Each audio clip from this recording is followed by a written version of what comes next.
जय श्री कृष्ण। जन्माष्टमी के अवसर पर कृष्णा जी को भोग चढ़ता है धनिया पंजीरी और पंचामृत का। और ये एक फलाहारी डिश है, मतलब अगर आपने व्रत रखा है तो आप इसे खा सकते हैं।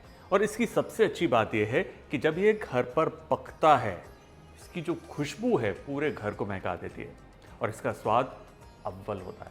तो शुरू करते हैं कृष्ण जी का नाम लेकर धनिया पंजीरी और पंचामृत। जय श्री कृष्ण। शुरुआत हम करेंगे पंजीरी से, जहां पर हम ले रहे हैं धनिए के बीज। धनिया को हमने अच्छे से साफ कर इसे इस्तेमाल किया है।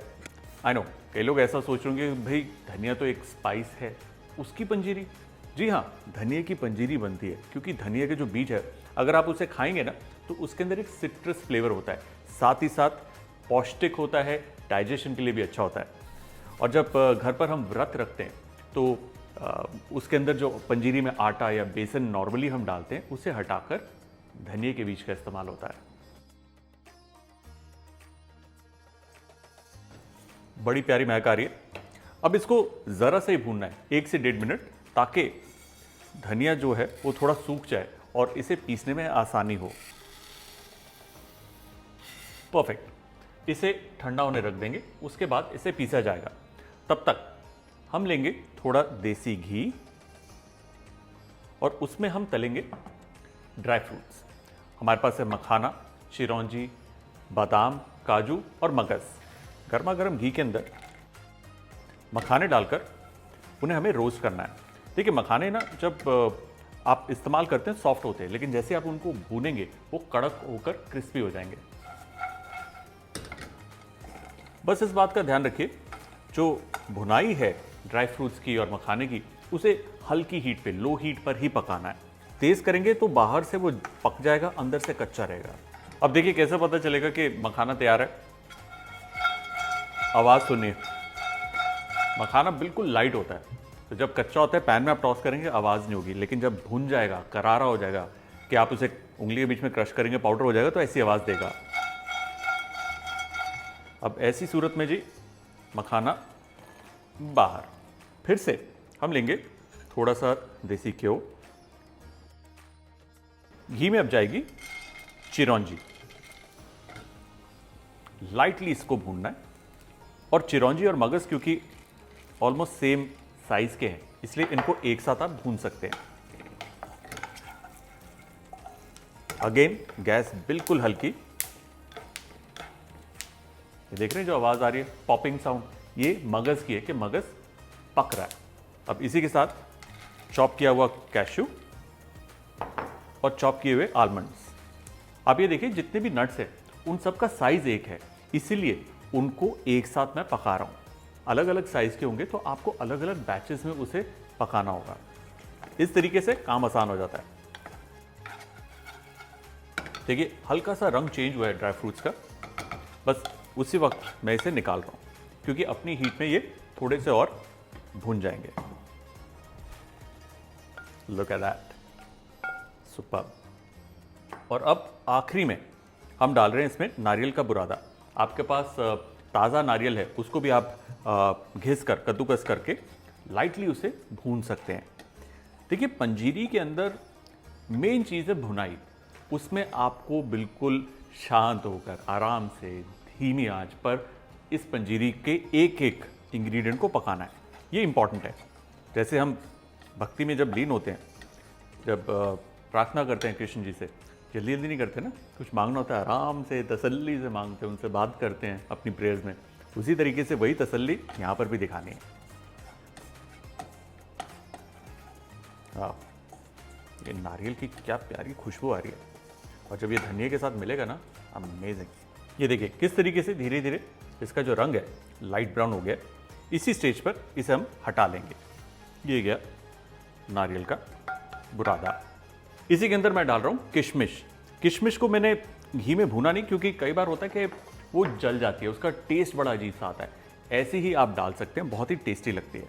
अब हम धनिया को पीसेंगे, और धनिया को कुछ इस तरीके से पीसना है कि बिल्कुल फाइन पाउडर नहीं करना, लेकिन मोटा भी ज़्यादा नहीं रखना। मैं भी आपको दिखाता हूँ।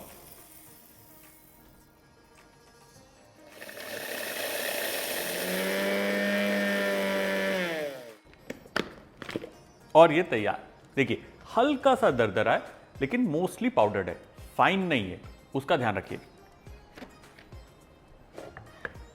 अब दोबारा से पैन को गर्म करेंगे, उसमें जाएगा देसी घ्यो और अब हम इस धनिये को भूनेंगे। और ये जो धनिया हम भूनेंगे ना, वो इस तरीके से भूनना है कि इसका रंग है वो गाढ़ा हो जाए थोड़ा सा। ये देखिए। और जो लोग पहली दफ़ा ये खा रहे हैं और पहली दफ़ा देख रहे हैं कि भाई धनिये की भी पंजीरी बनती है, उनके लिए मेरी तरफ से एक सलाह है, अभी के बीज आइए, धनिये का बीज एक लीजिए और दांतों के बीच में तोड़कर उसको वहाँ रखिए। उसका जो रस है उसको आप महसूस करिए। सिट्रस फ्लेवर होता है इसका, सिट्रस फ्लेवर, जैसे संतरे और नींबू का भी सिट्रस फ्लेवर होता है, वैसे धनिये के बीज का फ्लेवर भी बड़ा ही रिफ्रेशिंग होता है। ट्राई करिए और नीचे मुझे कमेंट्स में बताइए कैसा लगा। ये देखिए क्या बेहतरीन खुशबू आ रही है, वेरी नाइस।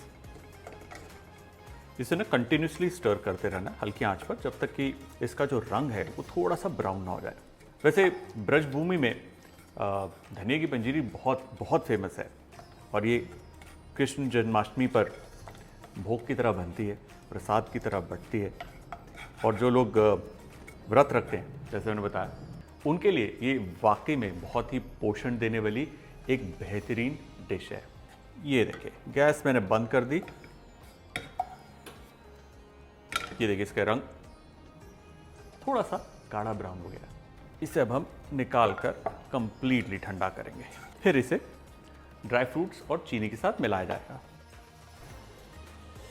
ये ठंडा हो गया तो हमारे जो ड्राई फ्रूट्स थे वो इसमें हम मिला देंगे। साथ ही इसमें हम डालेंगे इलायची का पाउडर और ये है चीनी बारीक कण वाली। आप चाहें तो चीनी का पाउडर भी इस्तेमाल कर सकते हैं। ये गई चीनी इसके अंदर। ये हैं तुलसी के पत्ते, इन पत्तों को साबुत और जो बड़े हैं उनको थोड़ा सा यूं तोड़कर हम डालेंगे। सिर्फ पत्ते पत्ते डालने, डंठल नहीं। अब होगी इसकी मिक्सिंग। ये देखिए इतनी बढ़िया पंजीरी कितनी जल्दी तैयार हो गई है और टेस्ट इसका बहुत ही बढ़िया होता है। क्या खूबसूरत रंग है इसका और बहुत ही बढ़िया टेक्सचर। देसी घी में बनी है तो मज़ेदार तो होगी, प्लस हमारे कृष्णा जी का फेवरेट भोग है ये धनिये की पंजीरी। ये तैयार है। अब हम तैयार करेंगे पंचामृत, जो इससे भी जल्दी बन जाता है। पंचामृत बनाने के लिए मैं इस्तेमाल कर रहा हूँ कच्चा गाय का दूध, जिसके अंदर हम डालेंगे दही, यूं और यूं। देखिए जब दही हम इस्तेमाल करते हैं, बेस्ट है कि आप ताज़ी दही घर पर जमाएं और उसके बाद उसका इस्तेमाल करें। इसी के अंदर जाएगी थोड़ी सी चीनी और शहद, इसमें थोड़ा सा शुद्ध देसी घी।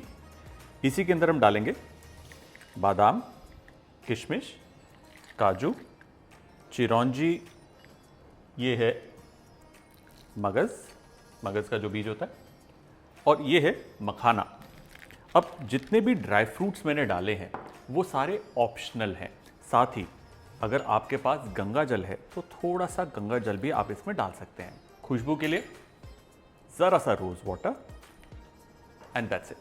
अगर आपके पास रोज़ वाटर, गंगा जल और ड्राई फ्रूट्स नहीं भी हैं, तब भी पंचामृत के लिए जितनी भी सामग्री इससे पहले हमने डाली है वो परफेक्ट है। हाँ, इसके अंदर तुलसी के पत्ते जाते हैं। अगर पत्ता छोटा है तो साबुत, बड़े हैं तो यूं तोड़कर।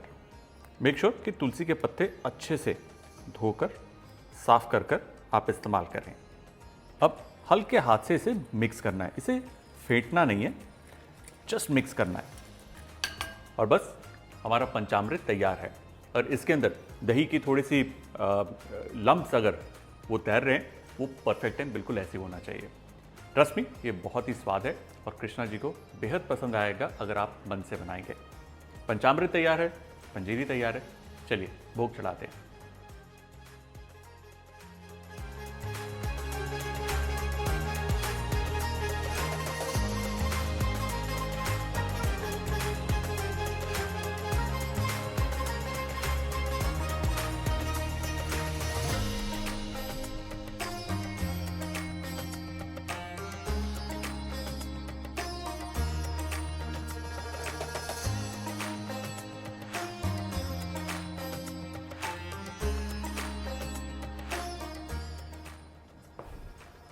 जय श्री कृष्ण। कान्हा जी का भोग तैयार है और इसे अब हम इन्हें चढ़ाएंगे। लेकिन इस जन्माष्टमी पर आपको भी धनिया पंजीरी और पंचामृत जरूर बनानी है। मेरी तरफ से आप सबको जन्माष्टमी की हार्दिक शुभकामनाएं।